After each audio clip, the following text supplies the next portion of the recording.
being an elite athlete. The glamour, the fame, the thrills, the fun, the money. But there's an end to every sports career. The lights dim. The fame fades. What happens then?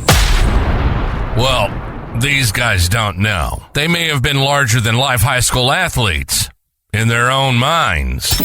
But this show isn't about sports. It's about life. It's about the journey.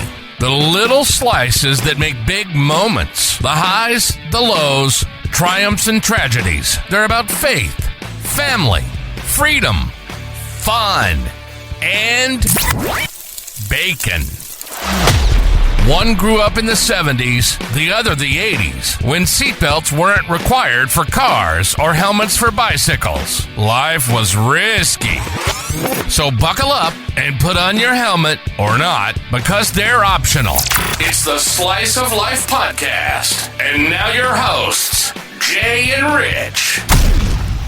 Hey, welcome everybody. This is Jay Foreman. I'm here with my good friend Rich Weller. Welcome to episode 1 of our Slice of Life podcast. We're excited you're here with us today.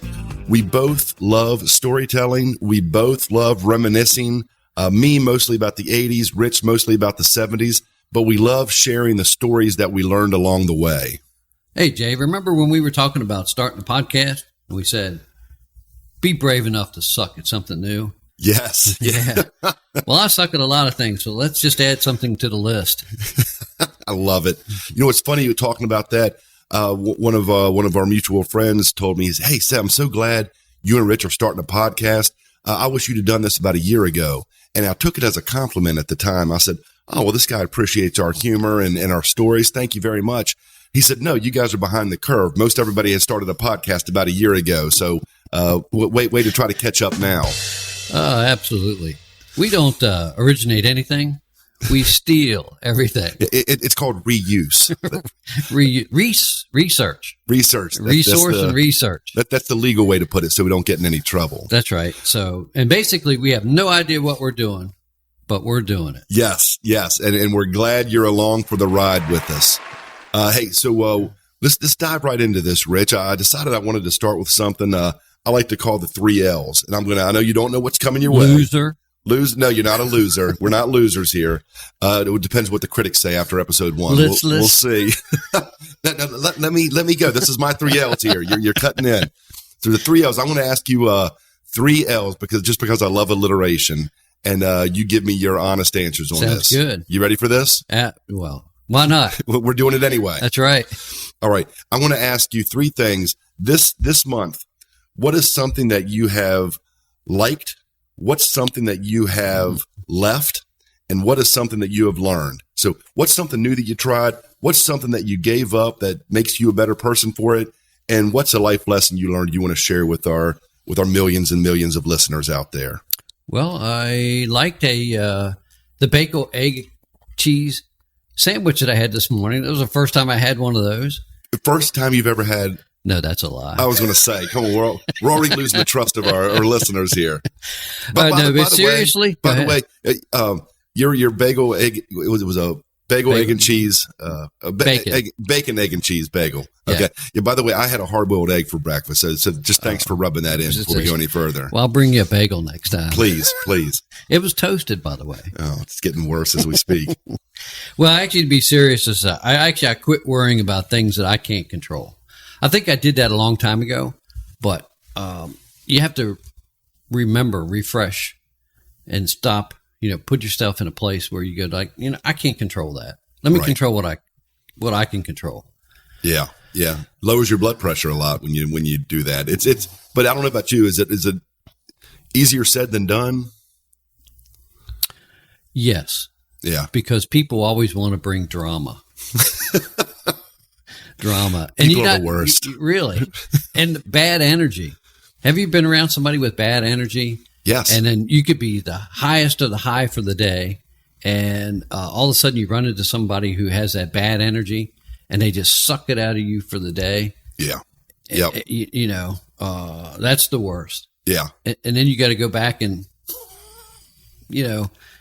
re-energize. Yeah. Yeah. But it actually works both ways. I found it's contagious. People that suck the energy out of you. And then there's the one like the energy, like vampires out there. Yeah. But then the ones that just, fill your cup, and the ones you want to be around, they're always in a good mood. They're always looking at the glass half full. And either way, it can be contagious. We can either take that negative influence or that positive influence and carry that with us. Yeah. Yeah. It's actually like, like the hours in a day. And this is a really bad analogy. I'm sure it won't be the first or the last. 24, you get 24 hours in a day. But if somebody takes 10 minutes of that time, it seems to want to absorb the rest of your day. But you have a bank full of time. And so don't let those few minutes or seconds or whatever it was just take your time away for the day. Yeah. It's our choice, right? That's right. Do you ever see, Rich, the movie? I know we always talk about movies. Do you ever see the movie Patch Adams with Robin Williams? I have, but it's been a long time ago. Well, it's and for those of you who have not seen it, don't turn this off. I'm not going to ruin anything, but then again, shame on you. It's like a 30-year-old movie. Hopefully, you've seen it by now, or you're never going to watch it. I'm only 31. So Robin Williams, there's a scene in there where he's a doctor and he's going before the medical board because he's broken some rules. I don't know if you remember the scene or not, but he has a line in there that I think is just so apropos to what you're sharing with us right now, Rich. He tells them transference is inevitable. In other words, every person that we ever come in contact with, whether it be somebody that we sit in a long meeting with or someone we do life with, a family member, a community member, or just that person that holds the door open for you or doesn't hold the door open for you or cuts you off in traffic or whatever it may be, every single interaction we have, a transference happens. And it's that positive influence or that negative influence that they have on us and also that we have on other people as well. Interesting. I'll have to go back and rewatch that movie. Let me know when you want to watch it. I'll come over. Will you bring a patch? Oh, man. That's that was sad. No, it's a good lesson to learn. You're right, because we share energies amongst each other. So, but you asked me, what did I learn? So I learned that I don't need to have the answer for everything. Just go do it and figure it out, just like this podcast. Yeah. Muddle your way through it. Yeah, that's the way I do everything I do. But you do it well. That's half the battle, isn't it? Though, just showing up. Cal Ripken just put a book out a couple years ago. Just show up, right? That's half the battle there. Just do it. So many people like to talk about things like you and I. To somebody, how long have we talked about doing this podcast? And now we're finally here in our multi-million-dollar studio getting it done. Yeah, multi-million-dollar. The J. We're in Foreman a basement, by the way, folks. The J. Foreman Second Story Communication official studio of the Slice of Life. That's like the worst. Rolls right off the tongue there. Yeah, it's like you'd think I just made that up. But to go along with this, what you're talking about is, we're talking about the slice of life. And one of my favorite quotes for is, I wish there was a way to know you're in the good old days before you've actually left them. Mm. And that was by Andy Bernard from The Office. Yeah, I remember that episode. Yeah. That was a touching moment. It almost made me cry. Yeah. You can tell us it did. It's okay. I remember that episode, though. I was moved by that. Yeah. It's you never know the good old days, until you look back on them, right? Yeah. And I don't know if part of that is are we just always in this mode of anticipating something better, or do we just not take time to enjoy what's around us at the moment? I don't have an answer. I'm asking you. I don't. What are your thoughts on that? I'm supposed to have the answer. Look, go back to the original question: is what did I learn? I don't have to have all the answers. Touche. Well, my theory is your mindset.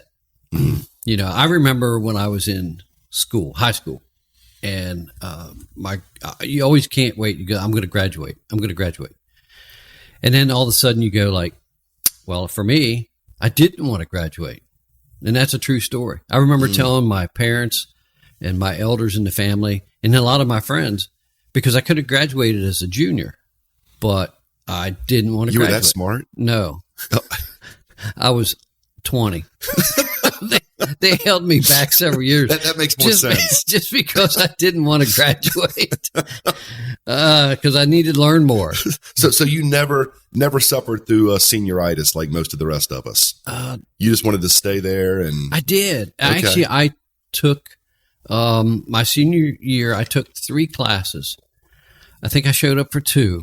Ooh, that's a heavy load there, Rich. We don't blame you. Well, and the only reason is because, when you get to school, in my time, the 70s, you had time. You had time to hang out with your friends. Yep. You would connect with them in the lunchroom or in the hallways or something like that before school started. And that was a time to just, hang out with them and have fun. And then, of course, you went to class and, I had fun in class too. Used to have to sit beside the teacher sometimes. Imagine that. Yeah. But I didn't want to graduate, because it was sad. But it was a proud moment when I did get to graduate. Of course, being a W as a last name, you're like, wait a while. Yeah. Well, there was 20 students in front of me. Huge graduating class there. Yeah. Well, I graduated from Hedgesville High School. A lot of people didn't know where Hedgesville is today, and probably a lot of people that maybe listen to this program have no idea where Hedgesville. Shout out to Hedgesville High School. Blue and gold. The Eagles. Now, There was, I can't remember. I want to say there was 120. It could have been more, but about 120 graduating students. Wow. Just a quick, another coincidence. The more Rich and I hang out, we find more similarities with each other. My high school was also blue and gold colors. That's right. That's right. That's the only thing we had in common. That's right. Thank goodness. You were in Virginia, and I was in West Virginia. Yep. Absolutely. Yeah. So I think Wendell Dick actually told me that. One of the great. We both something we both agree on. One of the greatest men either one of us have ever known. Wendell Dick. Yeah. He would he'd come up to me one day and he said, hey, just remember the only 2 things that we had in common was the school colors, because otherwise we'd kick your butt in sports every time. That sounds like them. I love it. Love it. Yeah. So basically that's it. I didn't want to graduate. The fear of change. You just liked where you were. You were comfortable. It was kind of going back to that quote by Andy Bernard is the good old days. And I've always had, like right now, I think it's a fun time. Mm-hmm. We always have things in our life that are not pleasant. It could be a death. It could be a transition to something. It could be whatever. But I've always managed to find a positive somewhere. Yeah. And just kind of hang on to it. Yeah. Makes sense. We need that. Sometimes it's like a life preserver for us, and things get really tough, and they do. We live in the real world. It's not all unicorns and rainbows, but hey, hopefully we all have that one something positive that we can hold on to. Maybe it's just a memory sometimes. That's actually true. And speaking of unicorns, I left mine out in your garage, in your driveway. Is that? Oh, that's fine. She'll be okay there. As long as she's tied up and does not roam in the neighborhood, we're good. Right. We're good. Yeah. So. You know what's funny? I'm going to jump in and go on a rabbit trail. We were talking about our similarities and this, hanging out and stuff. A lot of people told me when we were promoting this podcast, which you've done a great job with the promotion of it. They're like, "This is great. Glad to see you and Rich, since you guys are best friends, that you're putting this podcast together." But and you and I have talked about this. What people don't know is I consider you a good friend, right? But we rarely hang out. I think this is probably the longest we've hung out with each other in besides months. Coffee or lunch. Yeah. And when's the last time we got coffee or lunch? I couldn't even tell you. It's been over a year. Yeah. So I think maybe that's why our relationship works so well. We don't hang out with each other long enough to get on each other's nerves. All right, I'm leaving. But I think that, and I appreciate it. I take it as a compliment when people think that we're besties and we hang out, every weekend together. But I don't know why it's not the case. Maybe we'll remedy it one day. No, actually, I think it's good because we have similarities. We just keep it this way. Don't push it, Jay. Yeah, too much of a good thing, right? I'm gonna be like that ex-girlfriend. I'm gonna leave my earring. So you have to come back for it. I just won't take the call. No, I'm just showing up. I'm sorry. You were about to say something very eloquent. You looked like, and then I threw us off. Of course. Yeah. I don't know what that was going to be. No, but we were just talking about the slices of life and the good old days. Yeah. And we just tend to, I know there's a lot of people out there that will hang on to a negative. Yeah. And they get the victim mentality. And we're all a victim if we want to be. Right. Right. Do you have any answers? It's yeah, I got all the answers for you here, Rich. Good. I think it goes both ways. We can look at. I mean, it's our choice. Now, I want to preface this always by give myself an out that there are true victims out there, and things happen, and we get that. But for a large percentage of us, the choice is ours. Do we want to be a victim or do we want to be a victor, to keep the whole alliteration thing going throughout here? How are we going to look at this? Are we going to just, lick our wounds and go say, well, this is just my lot in life. This is what I've been dealt, and woe is me. Or are we going to say, you know what? Nothing's permanent. Change by definition is not permanent. This too shall pass. We'll be able to get through this and we'll move on. But you have to have that mindset. You have to want to move on and take action. That's the other biggest thing. We can talk about things till the cows come home, but until we move forward, and sometimes it's just a matter of, like we said earlier, just showing up somewhere. That's the biggest step of all. Yeah. And my reference to what I was speaking to was general people. Mm-hmm. We don't know what other people have gone through. Right. We don't know their story. But have you ever met somebody who you look at them and they've lost a lot? It could be health related. It could have been somebody who was in the military that's either lost a limb or whatever. But they're one of those sunshine people that you're talking about. Mm-hmm. And you always think about it and you say, man, they really don't have a reason to be so positive. Yeah. But they bring it. Yes, exactly. And again, it's contagious. It's an inspiration to the rest of us. I don't know how many times I've been in a bad mood, or, oh man, I didn't get the best parking spot. I wish I could have gotten, or something very petty along those lines. Yeah. And you see somebody else who, by our perception, are a lot worse off than we are. And you're just like, my gosh, what am I doing? We take so many blessings in our lives that we just, or I'll speak for myself, right? I just take for granted so often. Instead, well, why don't I have this instead of, my gosh, look at all that, we do have to offer other people as well. Yeah. Yeah. I was actually, when I was getting my breakfast this morning, mm-hmm. and you look in the refrigerator and I was like, man, there's too much stuff in here. Yeah. But then I was in the same instant. I was thinking, man, I'm blessed to have so much stuff in my refrigerator. Exactly. It may be moldy, but that's okay. It's there. That's right. It's there. Just scrape that stuff off. Yeah. You're good. So it is. It's just, it's those small little thoughts that you have. And those are slices of our day, slices of time. You don't stay there, but you develop a mindset. Yeah. That says, okay, this is negative. I need to shift out of it. Yeah. I was actually doing a podcast with Sharon Farrenholt. You're cheating on us already? Yeah, already. Actually, I did this. You were the guest. You were the guest on Sharon's podcast. Great podcast, by the way. Let's give Sharon a quick plug here. Great gal, great community builder. And we've both been guests on her podcast before.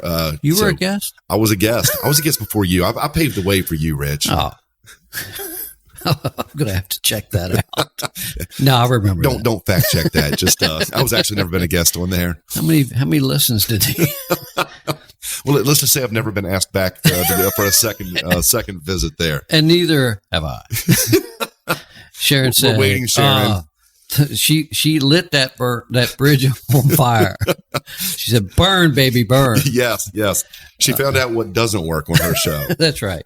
But in all seriousness, she asked me, she goes, she said, I was so optimistic. She said, ever since she met me, she goes, I have a smile and so forth. Sometimes you fake it. Yeah. You have those days. But I told her, she goes, do you ever get in a bad mood? And I said, absolutely. Absolutely. Do you cry? Absolutely. Jay and I, you and I talked about this when my dog passed away back in during COVID. Yeah. And I couldn't be there. And I kept thinking, oh, man, I should be there. I shouldn't be there. Of course, my concern was more for me, an emotional state, than my dog, because, you didn't want to be there. But anyway, to the point is, I cried like a baby.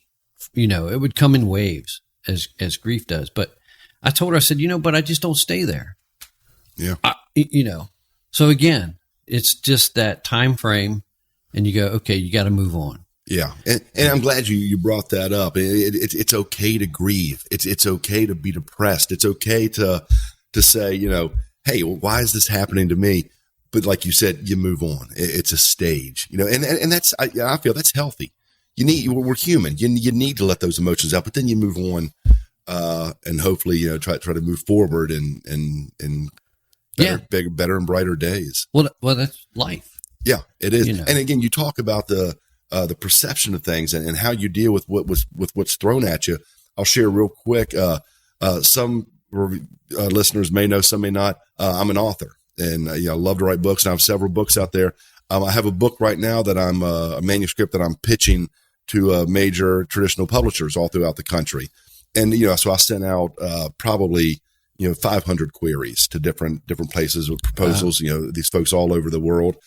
And you start getting, and then I pray, those who know me, I'm a man of faith. And I prayed, I said, hey, I prayed that the Lord would open up the right doors and close the wrong doors for me. That was my prayer. This thing ends up in the right hands and moves forward, hopefully to honor him. So I started getting, and like anybody does, I started getting rejections back. I'd probably get, half dozen a week. And they're all like, they're never mean. They're like, the breakup letters we got in high school, right? You're 12 years in high school. It's not you, it's me. Right. Try, best of luck in your future endeavors type things. So I'm getting a bunch of these, and I don't care who you are. Rejection stings a little bit. So I'm starting to, wallow in my self-pity a little bit, saying, oh my gosh, I'm getting all these rejections. And then I changed my mindset to think, well, what was my prayer?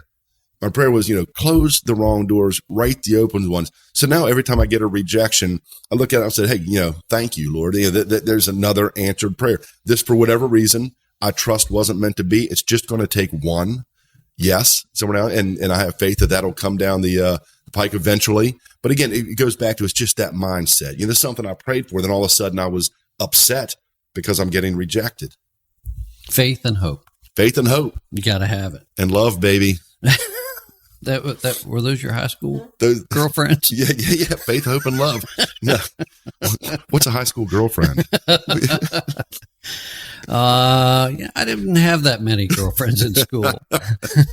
Believe it or not. It wasn't until I graduated and then I had more girlfriends. There you go. You had to come into see, another reason you should have wanted to graduate earlier. Well, yeah, because they didn't know me. Girls in school knew me. Like, one time, it reminds me that it was like one time I asked Angie, my wife, I said, was I the last one that you dated? She said, yeah, all the rest were 10s. Put the rim shot in there and post. Dad jokes. Let's not go down that rabbit trail. What do you got in that water, Jay? But going back to your point is, as adults, we have a way of overcomplicating our lives. Oh, yeah. We spend all of our life in the wonder years. And hopefully those are wonderful years I don't know where that term came from. I know it was a show, which I didn't watch very often. Me neither, for whatever reason. I heard it was great. Yeah. So I don't even remember what year that thing was on. 80s, wasn't it? Well, it was based on the 80s. Was it based on the 80s? Yeah, the Wonder Years. I just don't know if it was aired during the 80s. Maybe it was the 90s. Probably the 90s. My memory is like fragments. We'll get one of our staff members I'll forget to check I was this even for here us. today. Yeah, this is going to be like a bad fever dream when it's all said and done. You remember that podcast you all did? That episode 1? This is going to be a collector's item, folks. Episode 1, the one and only. I forgot what I was saying. Tell us another joke, Jay. We're talking about high school. I'm going to throw another curveball at you. What is one life lesson? Because for me, I feel like you're the same way. Most of my life lessons, I feel like I could take away from I learned in high school. Can can you share one life lesson that you remember from high school? Something bad that happened that you took a lesson from, or something great that happened, or something advice a teacher or a friend gave to you? Well, I'm hoping you had friends back then. One.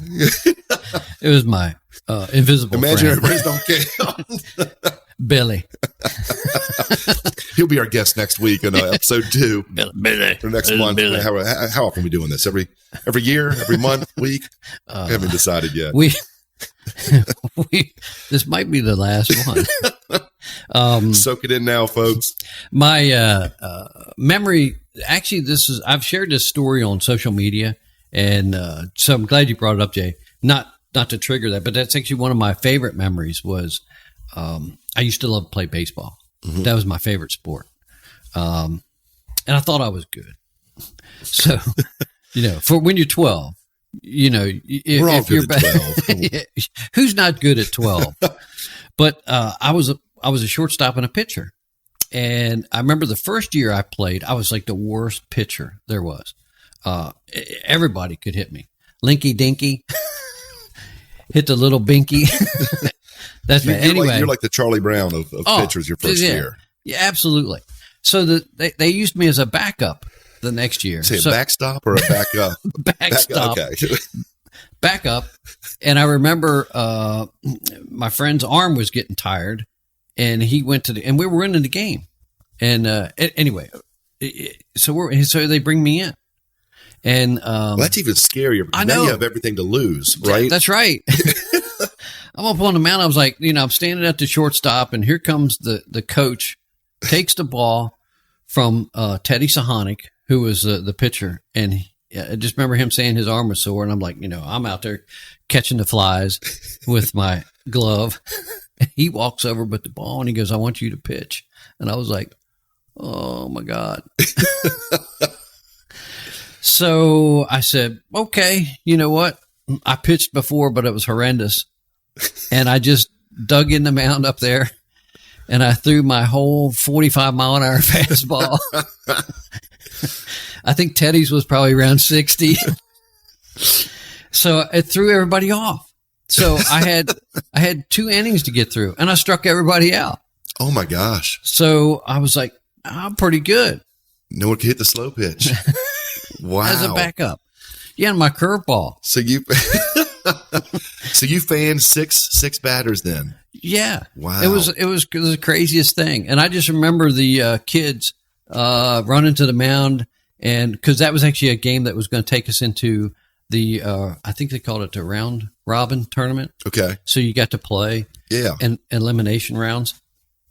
And they all came over, and they're like lifting me up like, we just won the Super Bowl. Yes. Or, the World Series. Did you get the Gatorade bath? No, we had water. I don't think Gatorade the water hose sprayed on you? I don't know when Gatorade was invented, but it certainly wasn't a luxury at our ball games. Gotcha. We're lucky that we had dugouts. And you had to stand along the baseline and wait for your turn. Yeah, we were the foul line people. If it hits one of you guys, it was foul. Yeah. So, the lesson I learned there was, hey, I'm a good backup. I don't know. No, that was actually one of the first times you go like, I can do stuff. Yeah. Yeah. When the time is right, yep, God will give you the opportunity to shine. Yeah. And kudos to your coach. Like you said, you had. Oh, he didn't have any other choice. Yeah. Oh. Work with me, Rich. I'm trying to help this guy out here. We had I think we had 15 players, but you have a pitching rotation, right. And I think everybody had pitched. They could pitch, not that day, but in the cycle of pitching. It was your turn. Yeah. Well, it was my turn when he came brought me the ball. Anyway, the point being was I thought that was pretty cool. Yeah. Yeah. And I relive that every so often in my brain when something doesn't go right. Yeah. I go, oh, there's. Yeah. Well, think about that. It was something that you hadn't done that much or that successfully, but you had your moment there. You made the most of it. And I know for a fact with some of our talks before, you went on and you had a pretty decent pitching career in your younger years there, correct? Well, I wouldn't say years. A couple months there. You're well, to top off on that story was during the round robin tournament, they thought I was such a good pitcher that they brought me back in for another game, and we were tied up. And Timmy Catlett, who I'd struck out several times before, he was a left-handed batter. I was a right-handed pitcher. Hit a grand slam home run off of me. And we lost the game. Brought you back down to earth. So, Yeah, we're like, so you learn some humility. You learn how to win and lose with grace, right? Yeah, I'm a winner and a loser. With grace, I said. Come on. Yeah, well, Grace wasn't there. Oh, man. Yeah, so. Well, hey, I know we're winding down, and I know you have a game you want to play with me here that I'm excited to fail at here. Yeah. I want to, real quick, I want to share you a Reader's Digest version. You just reminded me of another a sports story from my high school days. I want to, and a lesson that I learned. Can I share this with you? Do we have time? Yeah, absolutely. We got time. You're not giving me the this cutoff is our sign podcast. here. That's right. We can go an hour more if we want. Everybody's tuned out already here. I played high school football, and I say played high school football, and I'm using air quotes for those who can't see. I rode the bench. I was third, fourth string. I was just happy to be able to wear the jersey on game day, so the girls would see I gave the appearance of an athlete. So, I didn't even make the special teams. That's usually in high school, back in the 80s at least. That's where if you weren't that great and the coaches felt kind of sorry. Kickoffs. Yes, thank you. Kickoff return teams. When you're not that great, they throw you out there maybe on the very end, so you can't really, harm anything. So I didn't even make special teams until, kid you not, two guys in front of me broke their arms. Oh. So that's the only way. And I got both on special teams. But no, not both arms. Both guys broke one arm. So I got on special teams, and this was our big game. We had a chance to play, so we were playing a crosstown rival. So we're there, and I got my first opportunity to play in the second half. Right, I'm on kickoff team. So we kick off to the team, and I'm just running with everybody, and I just kind of want to find a jersey, opposite color jersey, and just hit one time and back off and get my jersey a little dirty, maybe, and that was it. Well, anyway, their kick return guy takes it up the side, and he breaks a few tacklers, and he has a seam, and there's no one left between him and the end zone except me. So, I thought for a second, this guy's fast, and I thought for a second, do I just, fake point a hammy and go down and save the embarrassment? But long story short, I ran over. For however it happened, I was able to make this tackle, punch this kid, into the benches on the sideline, save the touchdown from happening. Like you said, everybody's around me, slapping on the helmet. It was one of the greatest, at that point, probably the greatest moment of my life, right? So, I loved it. That was on a Friday Night Lights, right? All that kind of stuff. That was the best weekend of my life. I just soaked in every moment of it, savored it all. Could not wait for school Monday morning. Went back to school Monday morning. I was waiting for all the accolades and praise to come pour my way. And can you imagine my shock when nobody mentioned? I got to school Monday morning. It was business as usual. No one wanted to talk about my saving tackle, right? So I'm wondering about this. I finally found another one of the guys that was a better athlete than I am on the team. Still a good friend of mine today. Got a local guy named Todd Miller. And I was talking to Todd in one of our classes. I'm like, hey, I had that great tackle out there. Why isn't anybody talking about this anymore? And I'll never forget. The guy said, he goes, dude, that was your job. That's right. He said, why? He goes, are we talking about, our star running back here that had 3 touchdowns in the game? You don't hear him. But if anybody should be accolades, it should be the guy with the three touchdowns, not the guy with one special teams tackle. He's like, that was your job. That was expected of you. Yes, in the moment, we celebrate the wins. But like you said earlier, it ties back, you move on. Right? We're on to next week's game now. That was your job. I think a lot of times, for me at least, we make things so much about ourselves. And I think people should love me and recognize this accolade when it's really something we should be doing all along. So I've never, ever forgotten. And I hope Todd Miller is going to listen to this, because I don't think I've ever brought that up with him, but those words have stuck with me, 30 plus years later. Wow. It's been 30 years since you played. I think so. I'm not good at math.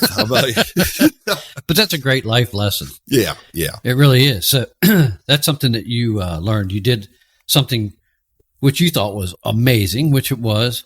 But imagine the sports players now.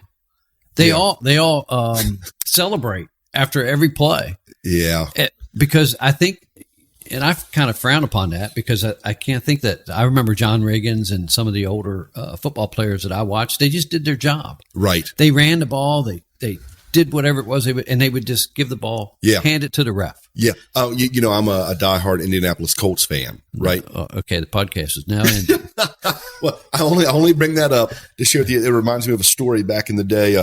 Colts had a really good quarterback once upon a time named Peyton Manning. And even if for listeners that don't watch sports, they probably know who he is because he's hawked about every product on every commercial you've ever watched. Great quarterback for them.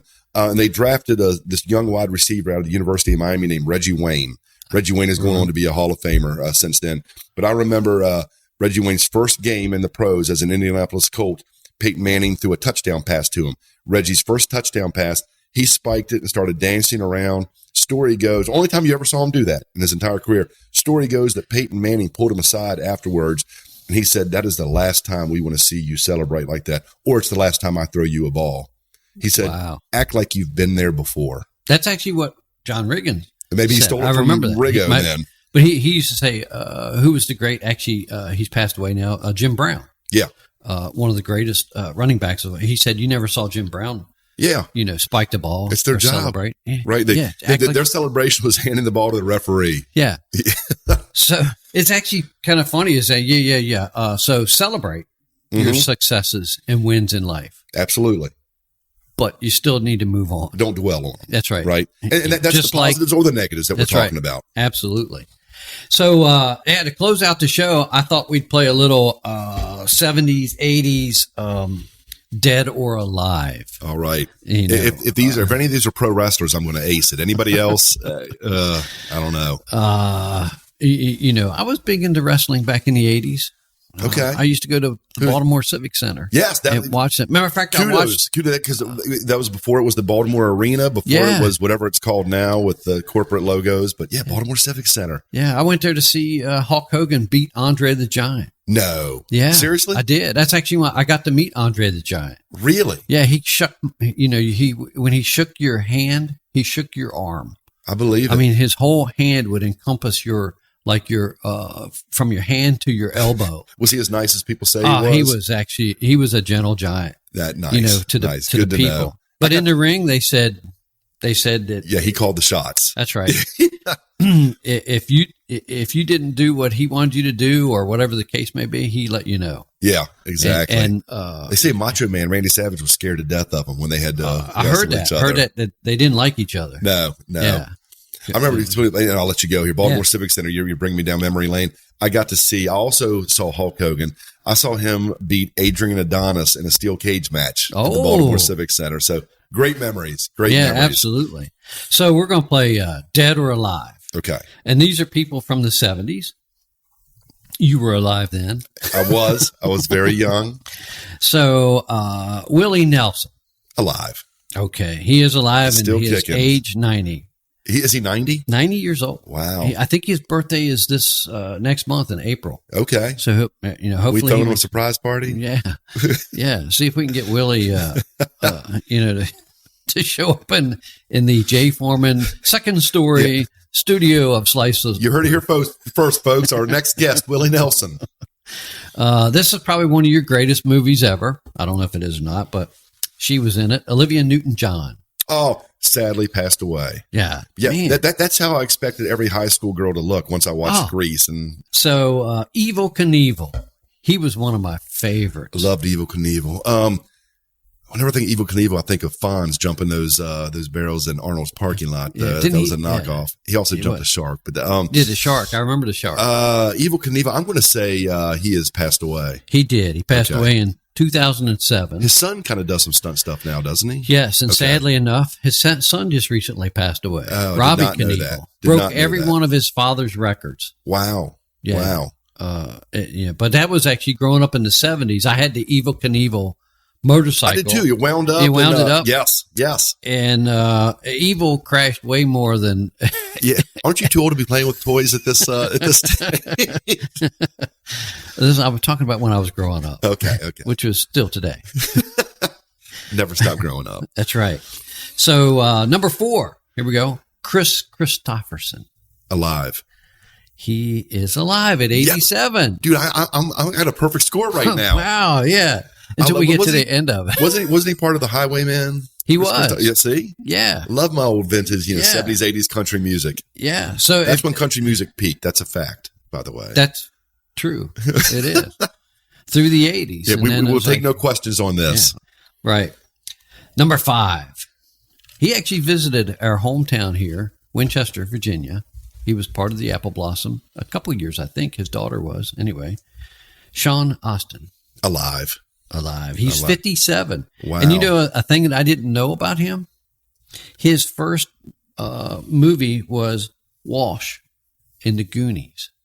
Oh, that was his first? Yeah. Oh, wow. Yeah. I don't know if it was his first movie, but his first feature. You know what's sad? We know him from so many fantastic movies. The guy's a phenomenal actor. When he was here for Apple Blossom, great guy. Anybody that got to hang out with him says that about him. Great actor. You know what my kids know him from? No. Stranger Things. I don't remember him being in Stranger Things. He was. What? He was the boyfriend of Winona Ryder. Oh, yes. Remember? Yeah, that's right. Small bit role for a while, but I was like, man, he's so much more than this. You know, Rudy, all this stuff. So he's Lord of the Rings. Yes. He's Rudy. He's Sam Ganswise. What is his name? Samwise. Oh, you're good. You're better than I am. I'm not going to try to. I'll butcher it. Yeah. He's Sam. He's Sam. I mean, I wish I could think of that quote that he had, which was beautiful, beautiful quote. He said, "I don't mean to be something, but I'm butchering that." Yeah. So this is moving on. So this Number is so 6.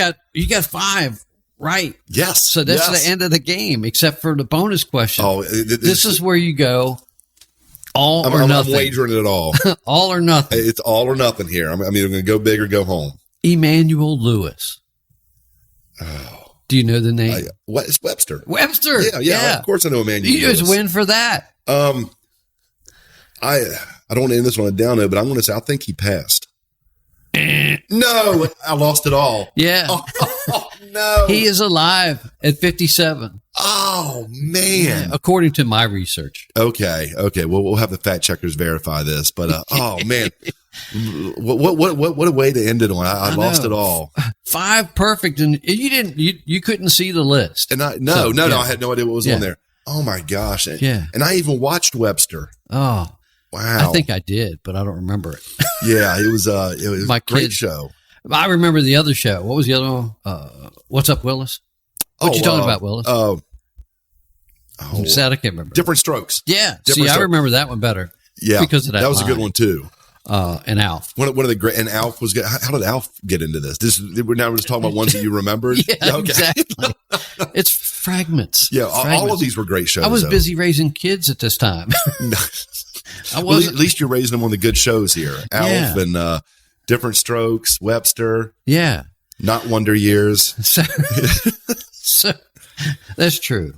Are we going to do another podcast? I would love to do another podcast. We'll see what the ratings dictate here. But what are we doing this, Rich? Every month? Yeah, we're going to do it at least once a month right now. Okay.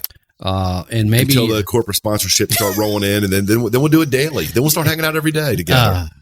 Yeah. Well, they better pay me a lot of money. I can see. Who's they? Who's paying us money for this? They're the worst.